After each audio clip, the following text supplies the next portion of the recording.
I actually did my first pageant when I was 4 years old. It was called Kids of America 1999, and I ended up winning. I had no idea how it happened. It just happened, and then I took a really long break until I was 19. It was my sophomore year of college when I decided to get back into it, and because I was just so involved with competitive dance, and dancing has always been my passion. But I grew up watching the Miss America pageant, the Miss USA pageant, and I remember I was like, Mom, I want to be like that someday and have the big crown and sash and just feel like a queen, you know. And my dream came true last year when I got to compete for Miss Missouri as Miss Santa Rosa. I was actually really motivated by my dance teacher. Her name was Erica Hebron, and she was actually Miss Missouri 2010. But I just loved how poised and elegant the women were. They were just very confident, and they were gorgeous, of course. But the thing is, though, it wasn't just about looks. Like, they're actually doing involvement in the community. They have very awesome careers, and I think that's a main reason why I compete. Well, my favorite portion definitely has to be the talent portion. I've been dancing since pretty much even before I could walk. My mom said as a baby I would always bob around to the music and dance around. And actually, it was a girl I danced with, her mom noticed and was the one that told my mom to sign me up for a pageant to do when I was 4.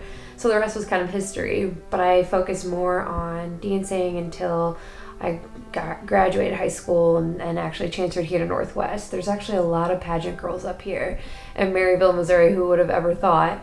But because of I know Pat Wyatt up in the proctoring center, she was the one that actually helped me kind of get started. I started with my county fair back home in St. Louis and won overall talent, and it was just really like the starting portion. And another portion has to be the lifestyle and fitness.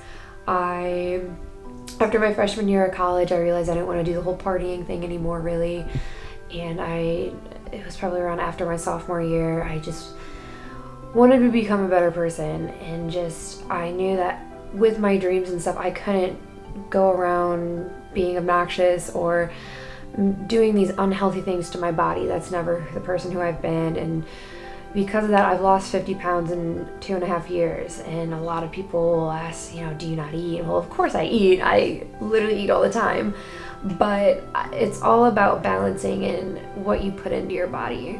If our body is literally like a car, if you're not putting gas in your car, it's not going to go.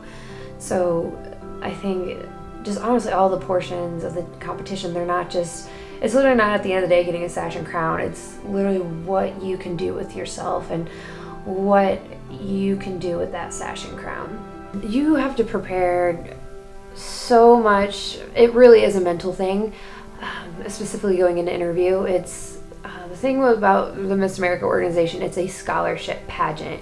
So you have to know your current events, you have to know your paperwork that you have. You have a personal platform, which mine is called Show Me the Media, and it's about getting media literacy education into the school system, because media is huge.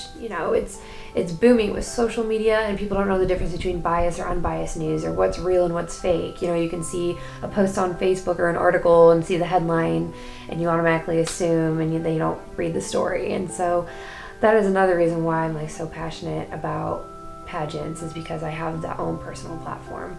But mentally, you really have to know what you're talking about.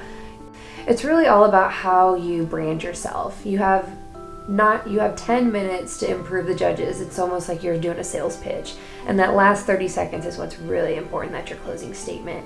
And so what I always tell people to do, kind of play along with the title. You have to know with that local title where you're representing, and know little fun facts about those little towns where they're at. Or I know a ton about Maryville now since I've been here going on 4 years, but also physically, you just have to stay up with your stamina and your workout and your diet and your exercise. No, you don't have to be stick skinny. That's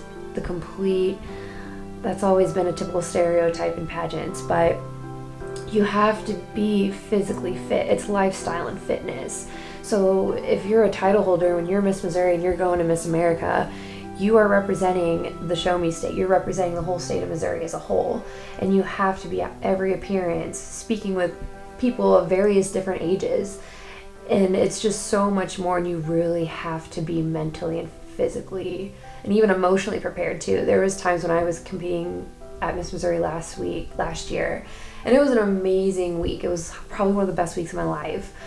But you go through so many different emotions. Like the wind can blow a different way and you'll start crying, you know, but it's a lot, and it really takes a strong woman to be Miss Missouri and to continue on in the pageant system. Probably my biggest struggle would have to be at first was perseverance and confidence. I'm one of those people who's always been, I'm gonna get knocked down 7, stand up 8.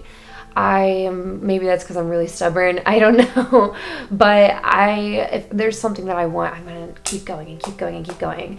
But it can be really frustrating when you're getting first runner up multiple weeks in a row, told, oh yeah, you're gonna definitely be at state this year, and I could be at state last year.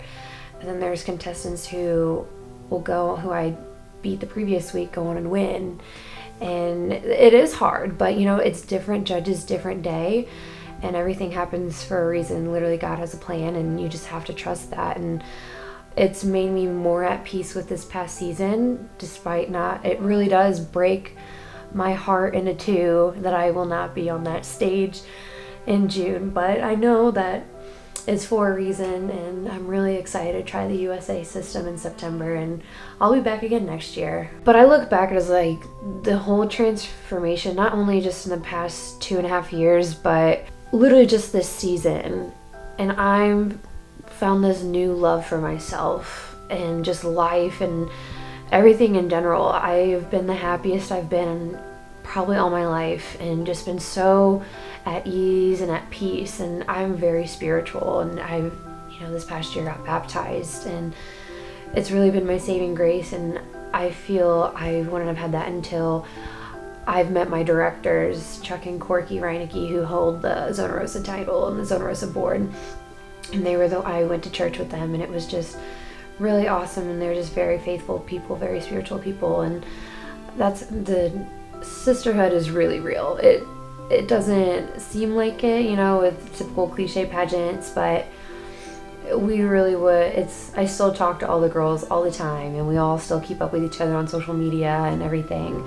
But that's the biggest thing I take back from pageants, is the confidence that I have, the networking that I've gotten to experience, and all the interview prep. When I go in and do interviews when I go and get my big girl job someday, when I finally graduate from this place, is that I know I'm ready, and I know I'm capable of accomplishing anything that I put my mind to.